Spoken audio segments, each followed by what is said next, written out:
आइए आज मैं आपको केशवानंद भारती केस की पूरी कहानी सुनाता हूँ। केशवानंद भारती केस, जिसे भारतीय संविधान का आधारभूत सिद्धांत भी कहते हैं।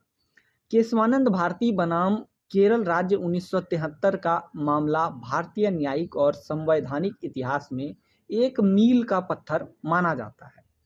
इस मामले ने भारतीय लोकतंत्र की दिशा को हमेशा के लिए बदल दिया, क्योंकि इसने संविधान के मूल ढांचे के सिद्धांत की व्याख्या या स्थापना की।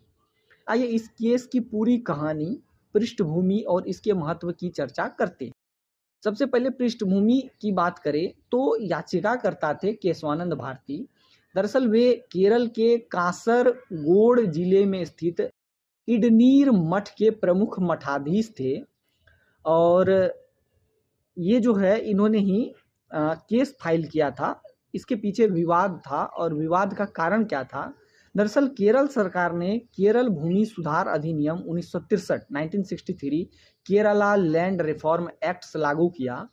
इस कानून के तहत सरकार ने मठ की संपत्ति अर्थात भूमि के बड़े हिस्से का अधिग्रहण करने का प्रयास किया और धार्मिक संपत्ति के प्रबंधन पर भी कुछ प्रतिबंध लगा दिए। केशवानंद भारती ने इस अधिनियम को अपने मौलिक अधिकारों का उल्लंघन मानते हुए सर्वोच्च न्यायालय में इस कानून को चुनौती दी। उन्होंने तर्क दिया कि यह कानून उनके धर्म के प्रबंधन के अधिकार अनुच्छेद 26 और संपत्ति के अधिकार, उस समय का जो मौलिक अधिकार था, अनुच्छेद 19(1)(f) और अनुच्छेद 31 का हनन करता। तब जाके संवैधानिक प्रश्न उठा, और फिर यह केस केवल मठ की जमीन बचाने तक सीमित नहीं रहा, बल्कि इसने एक बहुत बड़ा संवैधानिक प्रश्न खड़ा कर दिया। क्या संसद के पास संविधान के किसी भी हिस्से, यहाँ तक कि मौलिक अधिकारों फंडामेंटल राइट्स सहित को संशोधित करने की असीमित शक्ति है? तब न्यायालय में बहस हुआ और फैसला आया। तो चलिए हम इसको अब डिस्कस कर लेते हैं। तो सबसे पहले, इससे पहले भी एक केस हुआ था, गोलकनाथ केस 1967 में। इसके प्रभाव की बात करते हैं, तब हम लोग बात करेंगे केशवानंद भारती केस के बारे में। तो इससे पहले जो है ना, गोलकनाथ बनाम पंजाब राज्य 1967 मामले में सुप्रीम कोर्ट ने फैसला दिया था कि संसद मौलिक अधिकारों में संशोधन नहीं कर सकती।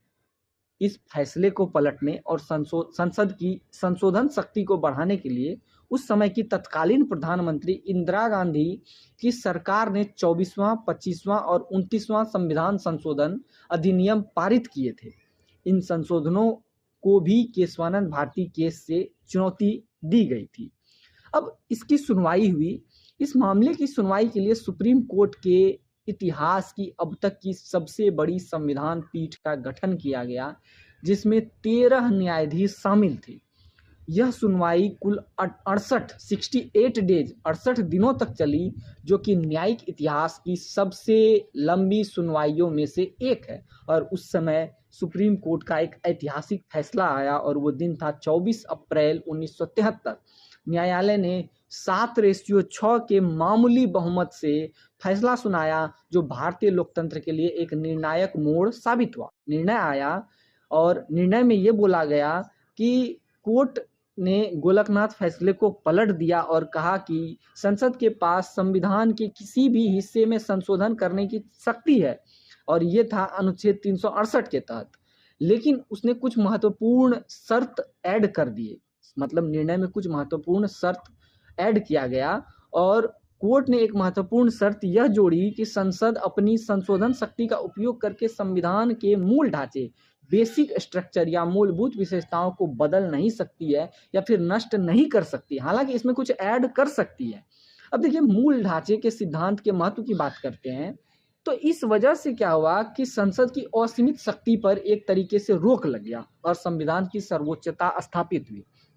यद्यपि न्यायालय ने यह स्पष्ट नहीं किया कि संविधान का मूल ढांचा क्या है और किसमें संशोधन हो सकता है और किसमें नहीं हो सकता है। इसकी कोई भी सटीक परिभाषा न्यायालय द्वारा नहीं दी गई, लेकिन यह कहा गया कि हम समय समय पर मूल ढांचे की व्याख्या करते रहेंगे। तो कुल मिलाकर के हम निष्कर्ष के रूप में ये कह सकते हैं कि केशवानंद भारती केस भारतीय संविधान का संरक्षक बन गया। इस फैसले ने सुनिश्चित किया कि भले ही राजनीतिक बहुमत किसी भी सरकार को संविधान में बदलाव करने की शक्ति दे, लेकिन वे लोकतंत्र, स्वतंत्रता और न्याय के मूलभूत सिद्धांत को नष्ट नहीं कर सकती है। इसी कारण इसे भारतीय न्यायिक इतिहास का सबसे महत्वपूर्ण निर्णय माना जाता है।